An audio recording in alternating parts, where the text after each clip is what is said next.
Hello there. The greatest trick the devil ever pulled was convincing the world he didn't exist. I said it before and I'll say it again. Life moves pretty fast. You don't stop and look around once in a while, you could miss it. Keep the change, you filthy animal. Good morning, Vietnam!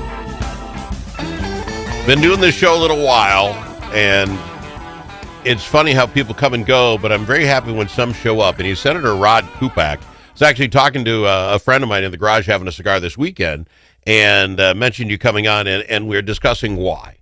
Because it's like today, sir, and thank you for being here. I want you and I, politically both sides of the fence, I would gather. I mean, I don't want to speak for you, but you do put a Democrat by your name. I want us to solve the pettiness that's going on today, because it is just a wash with me.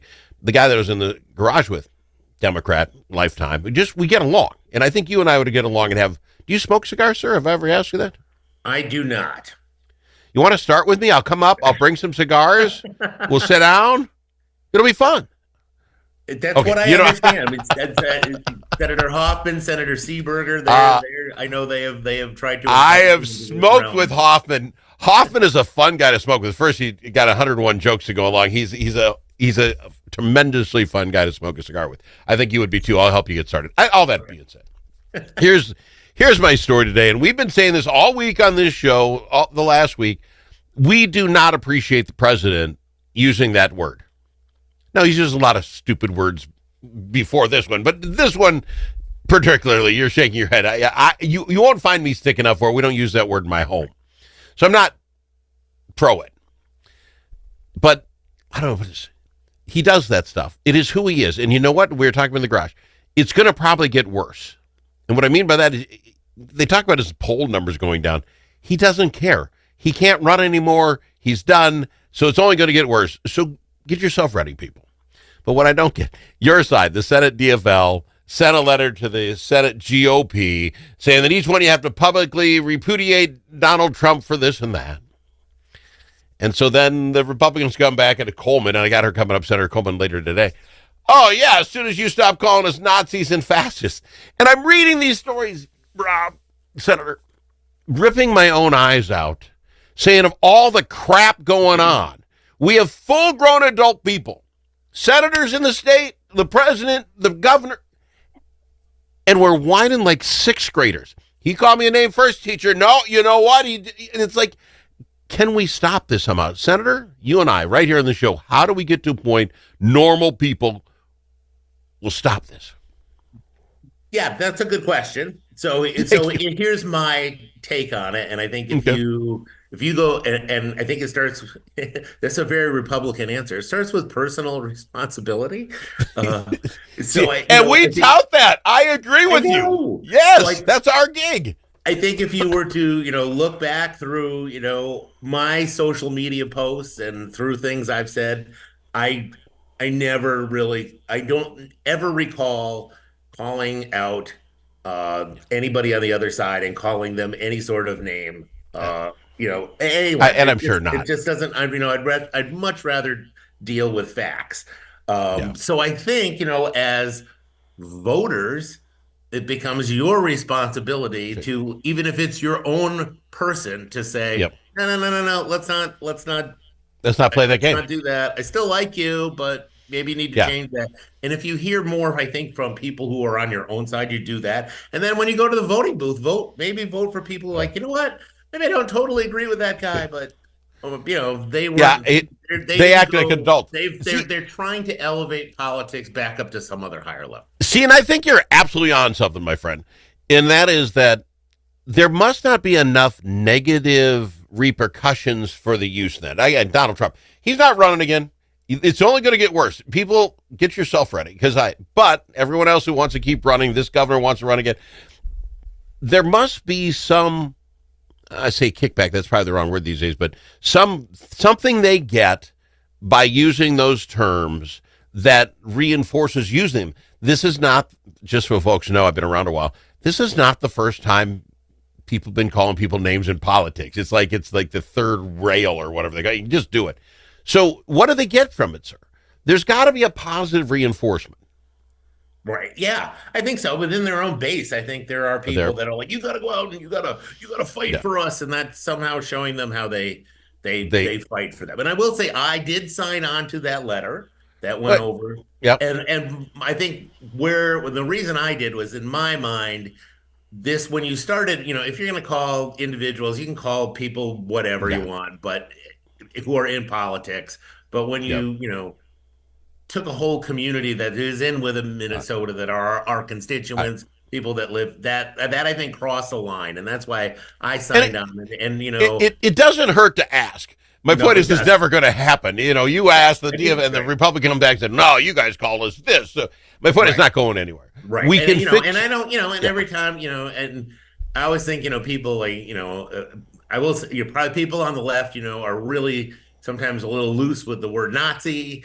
You have to say, there are honest to goodness people who, should be labeled Nazis, who are, who kind of subscribe to that. But, it is, where is that line? Is it, maybe we need a new term. You're borderline Nazi. I don't know.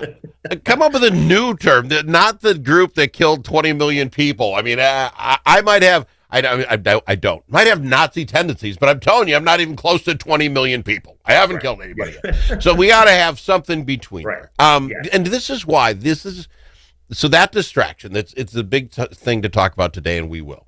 The other one is the Star Trib today, their big head story, and this is why we waste our time. President Donald Trump, White House claims Democrats allowed a $1 billion heist to take place in Minnesota. It's all news story from all last week, $1 billion. The entire story is they haven't proven it's $1 billion yet. Senator Kupec, let's just say it's $500 million. Is that the story? Just, you read through this whole good God thing, and it's like, well, it was only 15 of this and 20 of that, so we haven't got to $1 billion yet. That can't be the story. The story isn't $1 billion. It's being ripped blind. Am I wrong? And this is what they're talking about today. It is. It is. And I guess. Right. That to me, I do not look at that is a little bit. That's today. It's on this. It's on. It just started this morning, and I'm like, seriously, you wrote an article on it may not be $1 billion, and I get you hate the guy. Trump called it $1 billion, so now the $1 billion is the word, and name one thing he doesn't over exaggerate on. I don't know if it's $1 billion, but personally, I don't care if it's 500 million, 240 million, 60 million. I don't want to be stolen from, and that shouldn't. If the bank heist gets taken in your local bank, somebody steals money from the local bank, and they say we lost $50,000. It was only 49. Let's not. No, you got robbed. Isn't that the story? Yeah. Sorry, Star Trib. No, I'm not gonna. Yeah, there's no way. I mean, I guess the one thing I will say is there have been, and I've heard, it inflated way above $1 billion. Oh, I heard $8 billion all of a sudden. I'm like, that's a lot of millions. Always, then you need to be somewhat close to reality, but it's again, you're at least getting in the ballpark. So Well, and but that's the head story of this art today. I'm like, that's what we're going to argue about. We're being robbed blind, but not as much as you'd think. I don't know. We got to go to break. When we come back, my friend, I want to talk a little bit about the presumed $1 billion deal is causing a ruckus, and not just trying to find the bad guys, but they're pausing a lot of stuff. A lot of stuff is getting put on hold. I want to ask you how that's affecting your community. What does that actually do for us? If you can just pause someone and say, we're going to stop for 6 months. Do you need the money to begin with? I mean, if you can stop for 6, how on the line are you? I don't know. We'll talk about it with Senator Rob Kupec on the other side.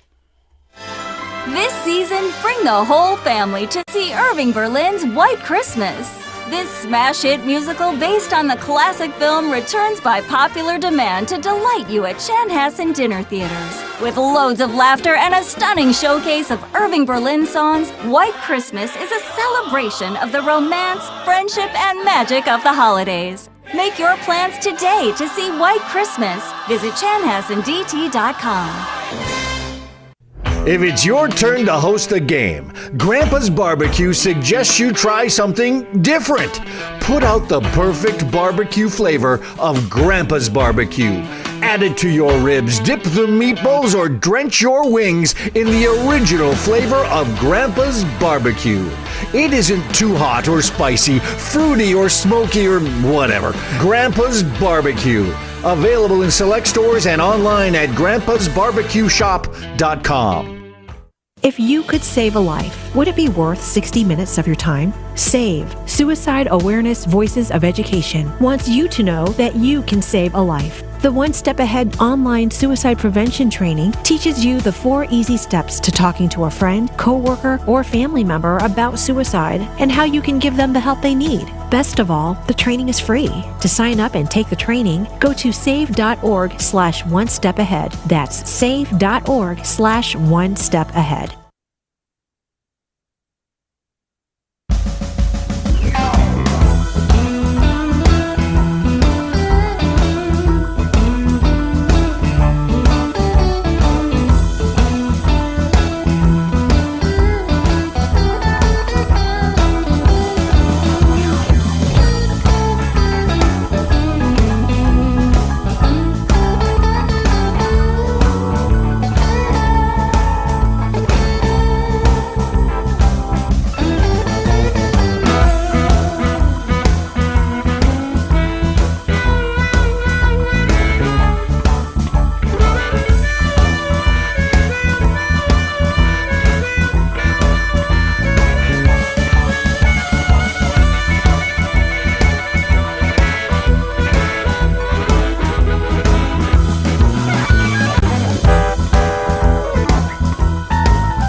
The Al Travis Show, the last place you can go and hear all sides. Respectful, thoughtful, and grateful. I've got him, Senator Rob Kupec. Before we get into how this is going to affect Minnesotans, how about we have some fun, light news about being ripped off? I love this story.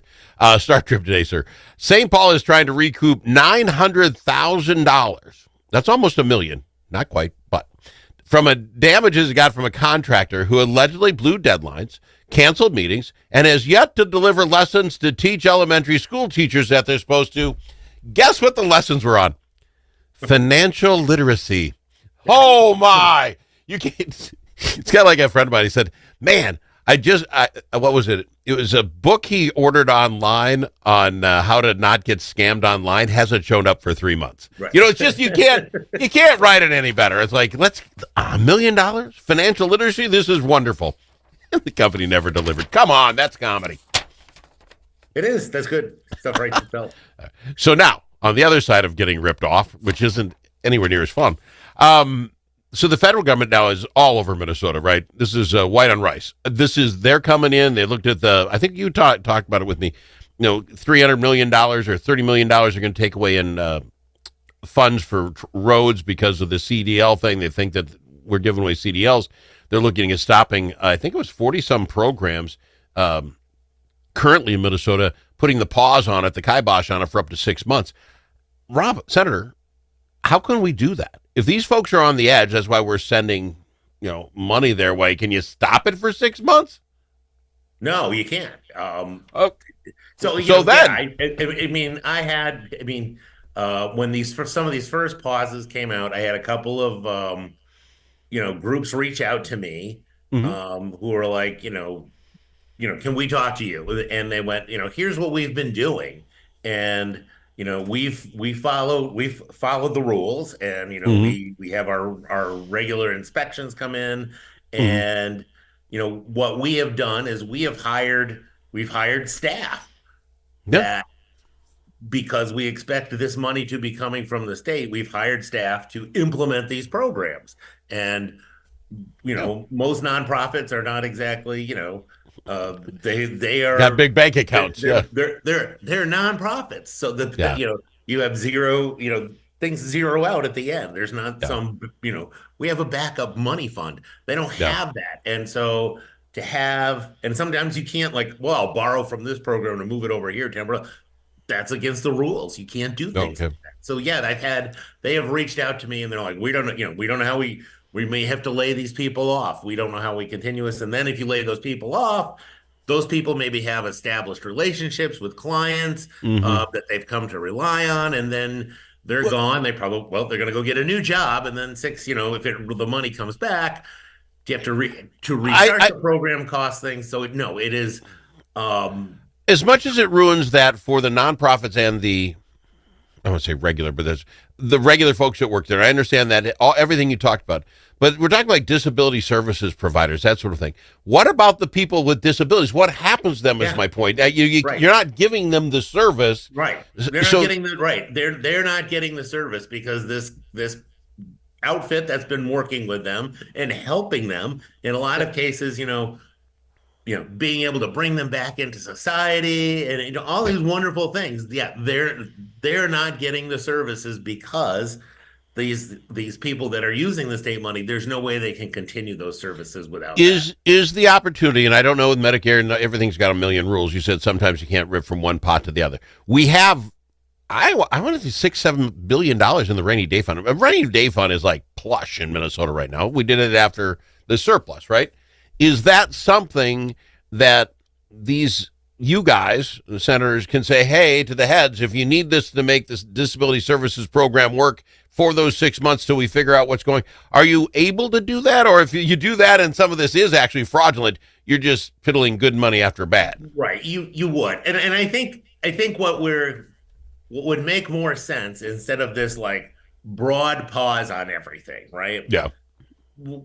If you have people that have been working, within your system for a long time, the chances that they are committing fraud Yeah. are much less than somebody who's just sprung up overnight. Yeah. And so, maybe you do a pause on, people who have just entered this program, Yeah.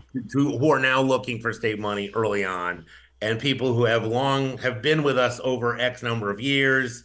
Yeah. We're gonna take a look. We're gonna take a good look at you too, but for the moment, How you hard? continue on. I don't have any clue about how many people we actually have, but how hard would it be if you're pausing it? I mean, for 6 months, this would affect Department of Human Services too, right? What are you doing if we're paused, right? You're not doing what you usually do. How hard is it to do site visits, to run out and say, oh, disabled guy getting help, boom? How hard is it to actually verify? I mean, Is that really a time-consuming thing? right? I mean, so here's the question: is how much money do we spend on hiring more state workers to be, and the providers I've talked to, they have people come up and visit the Yeah. site, and there's often unannounced. They Yeah. show up, and they do expect to get a regular visit, at least yearly, No. every other Well, year, and show up. Seems like also the same thing, like a little more scrutiny on somebody who's brand new, that Yeah. you don't have an established relationship with. You work the same way in business. You have long-term business relationships. Yeah. I trust Joe down the street a little bit more because I've been dealing with him for 10 years. Yeah. And maybe Fred, who just popped up a month ago. Well, I don't know Fred as well, so I may keep a closer tab up. And mine is like with my barber. she's cutting my hair, and she says once a year, every other year, somebody comes through and makes sure the combs are in the blue stuff. They come and look. It's all part of the program. Well, when you're in town looking for my barber, head down to these 5 places, guy or gal, whatever, and make sure they're getting paid. It seems like something we could do if we wanted to, because my barber, great gal, been here for 100 years, like you say, she has never failed. Next year she won't fail again. She uses the blue stuff, but we might be able to find a way of doing that, and in which case we won't get in these problems. Can we agree with? I mean, I don't know how hard it is. I think that's also, sometimes I think that's also a place where, say, all right, we don't have enough eyes to flag all these things. That's also a place where we could use technology a little bit more to our advantage. It wouldn't be a very complicated program to write to probably say, hey, these people are new, or all of these things are from the same address. So, See, I don't want to throw Doge out there because I know your side hates Doge, but you tell me those computer geeks can't highlight anomalies. You put $3 million and it's $5 million next year. Yeah. Right. The thing with Doge was like anything that has the word diversity in it, we're stopping. And it was an easy program to write. Some guy up here who's working on plant diversity, and he loses his funding because we can't fund plant diversity. Now, I'm making fun. It was just an easier program. Just find these words and we'll cancel stuff. Yes. Yeah. So a little bit better, somewhere in between, maybe. See, that's why you and I are going to get along really well, Senator. I appreciate you. I'm out of time. Appreciate you doing it. We'll get you next Monday. All right. Sounds good. We'll see you then. Senator Rob Kupec on the Al Travis Show.